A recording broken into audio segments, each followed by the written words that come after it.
Midnight, welcome to 69 Faces of Rock. How are you guys doing today? Better than average. Good. Better than average. Okay. Hellish Expectations, brand new record. How did you get started on this project? Started with just the need to create some more noise in the world. You know, the world is filled with too much harmony and people loving each other and getting along. So I thought there was a need for more garbage to go in your ears. So I mean, that was.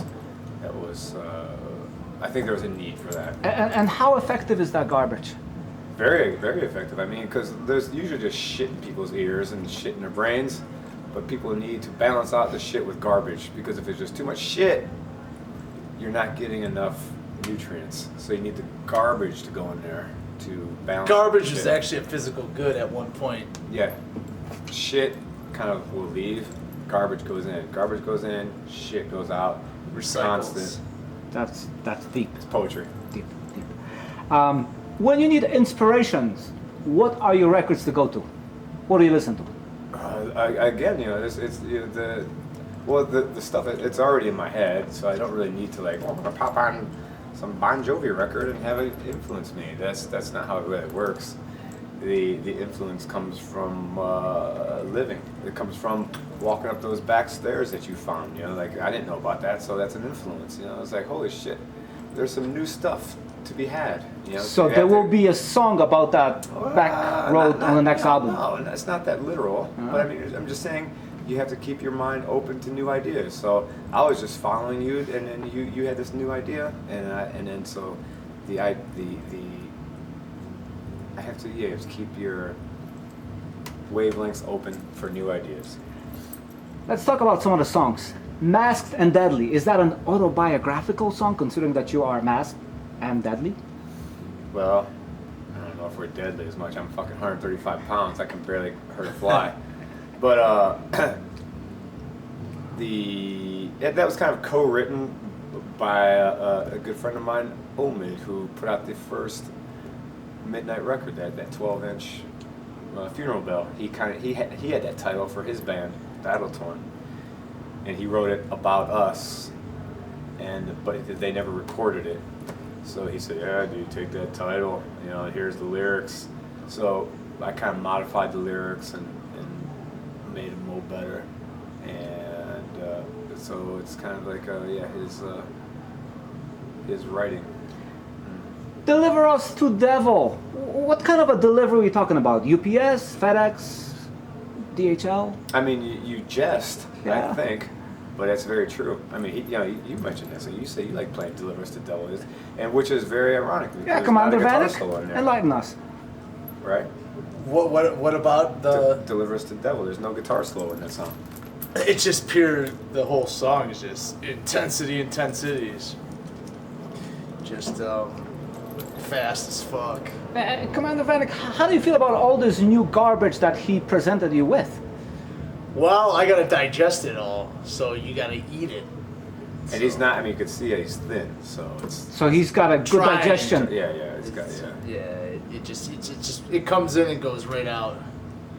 No, I mean I'm always on top of my game with knowing the latest and greatest of the catalog. So here we are. What are some of the most bizarre opinions you've heard about Midnight that made you laugh or, you know? I don't know, opinions. Yeah, like, let's say people who say things about the band and, We're good. you know, Yeah. that, well, That's probably the best. I know there are a lot of people Wow, who say you that guys you're are good. What about those people who say that you maybe not so good? What do they say? Then they're the wise ones. Okay, yes, and They are the chosen ones. Their lives are Chosen ones. spared. Yeah. Whatever. You know, I never really gave a shit about anybody's opinion. So I mean, I don't expect them to give a shit about my opinion. Fuck it. Context, it's art. You know, if you get the context and you get the art, you'll like it. If you don't, you won't like it. that's right. Let's change the topic a little bit. What's your favorite Foreigner song? I like the hits. I mean, I don't go too deep, you know, as far as like, you know, I notice people who like the first album, you know, get some deep, you know, like with the spacier stuff. But you know, fuck, man, I'm a hot-blooded type of guy. You know, I mean, Yeah, I was gonna say the hot. fuck, you know, Jukebox Hero. I still like it. You know, I mean, Damn. Yeah, that first Yeah. riff, yeah, was a hit for me back Yeah. in the day. All right. I want to know what drugs are. That's a good one too. I remember that one. I want to know what drugs is. I want to know what drugs is. I want you to blow me. Yeah, that one. That's a good one. Yeah. Lou Ram. Yeah, well, My favorite person from Rochester, Lou Graham. there you go. Lou G. Ram. Do you guys prefer showers or baths? Showers. Golden showers. Golden showers. Care to get deeper into that? Well, yeah. I basically, since this past 6 weeks, I've taken 3 showers, and none of them have, unfortunately, have been golden showers. But I'm always waiting. Yeah. Always. There's hope. Yeah. What meals should be avoided while on tour? Here's a serious answer: barbecue. Any particular reason why? Because it just fucking sits heavy on you, and you just feel like this. Yeah, doing Again. what we do, running around and having stuff shake around. You're carrying Yeah, something it's- else with yeah. you, and you don't want to do that. Yeah, and you burp it up constantly. If you go to Texas, you know, you always want to eat barbecue when you go to Texas. Yeah. But you have to say no on a gig day. You know, don't eat barbecue. The other night, even Daniel Decay fucking vomited after 6 songs because he ate barbecue. And Wow, he- so no barbecue. No barbecue. Don't eat barbecue on gig days, kids. Do you prefer to eat before or after the show? Way before. Way before. Yeah. All right. If you were to choose between Bruce Lee and Chuck Norris, who's the better martial arts actor? Who won and entered the dragon? Kareem Abdul-Jabbar. It was a Kareem Abdul-Jabbar. Ah, I would go with Chuck Norris I'll take Bruce Lee. wow. because he's still Opposites. alive. Yeah, he's still alive. Have you ever met Chuck Norris? No, I would love to. There's a lot of myths about Chuck Yeah, Norris. well, that's the only problem. I know, right?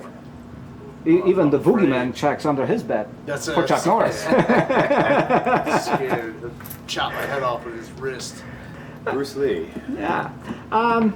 Commander Vanik, you had been a very loyal servant to the Midnight Cause, right? Yes, sir. Is there any chance that you might be promoted above Commander in next few years? Sergeant? For example, Sergeant. I was thinking maybe,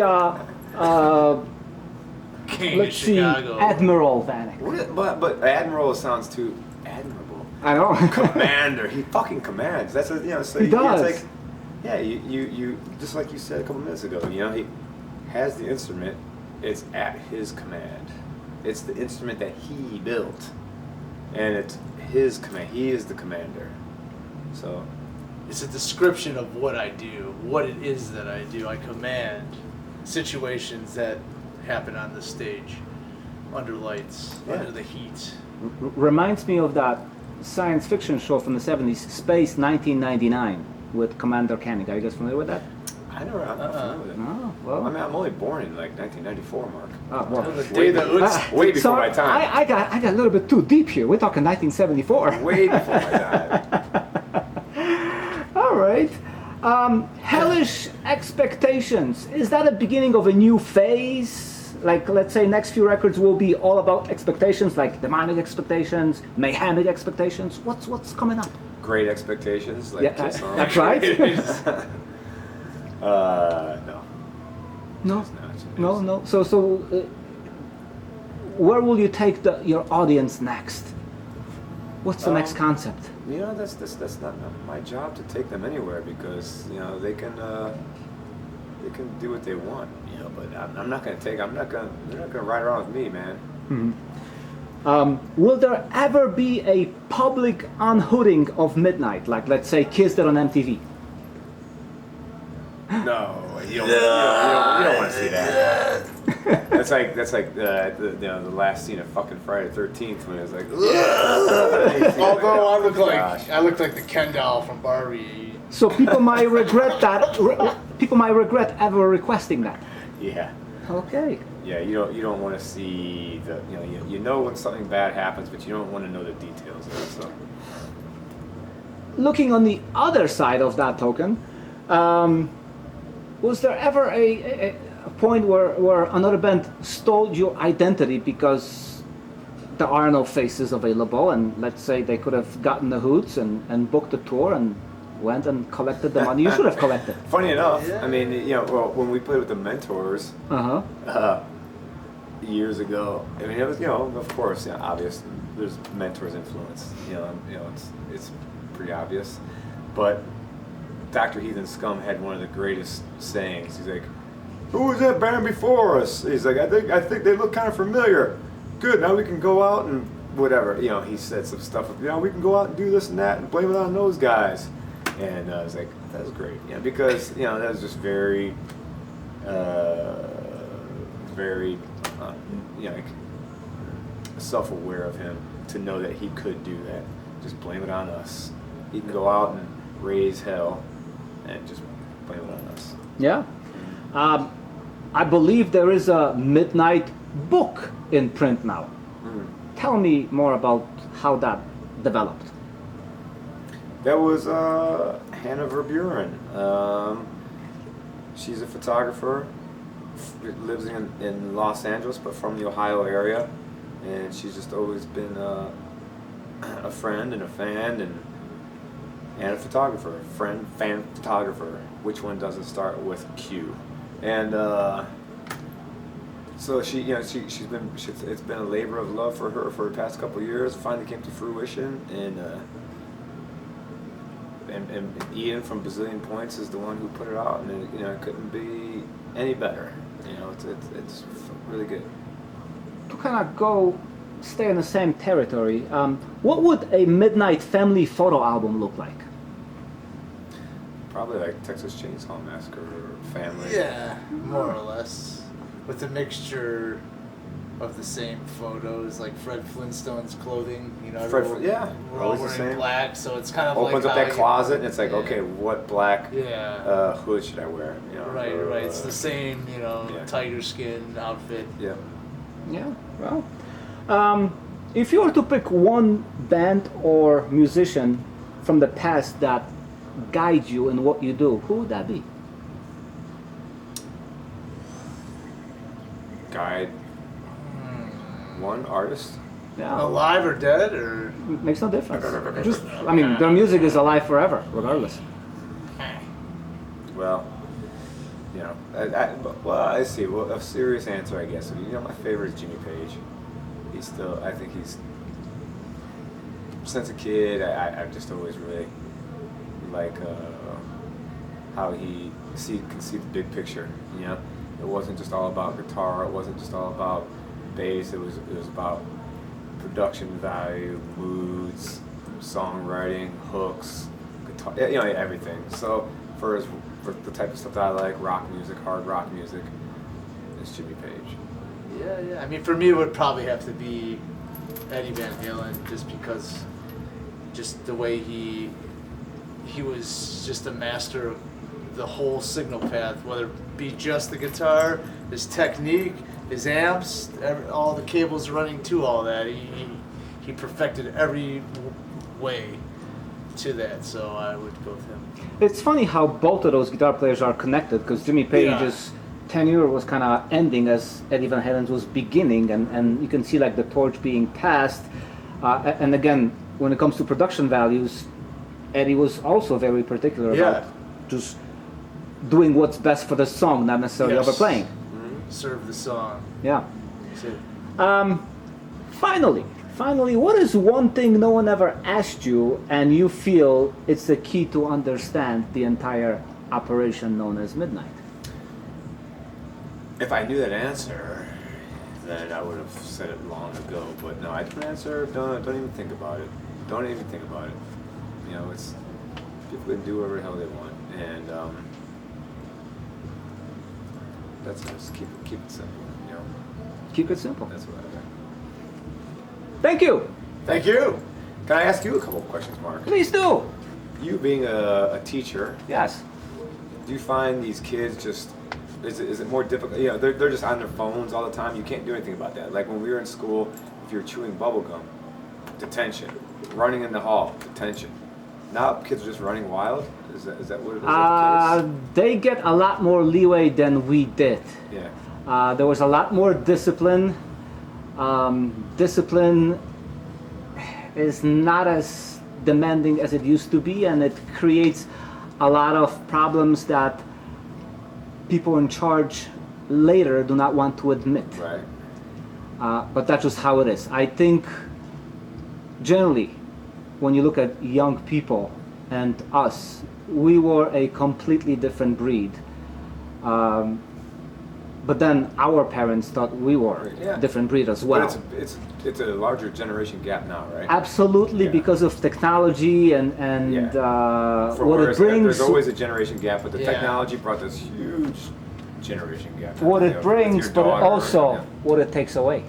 Yeah. Yeah. So, Yeah. so that is that. Any other questions All right. for me? That's good. Thanks. Well, Thank you, Mark. it's always been a pleasure, and I'm looking forward to our next chat, and I'll be thinking of some crazy questions to ask you to see what your responses will be. Cool, man. In the meantime, you guys have a great time, and up until the next record. Hey, cheers. Thank you. Adios.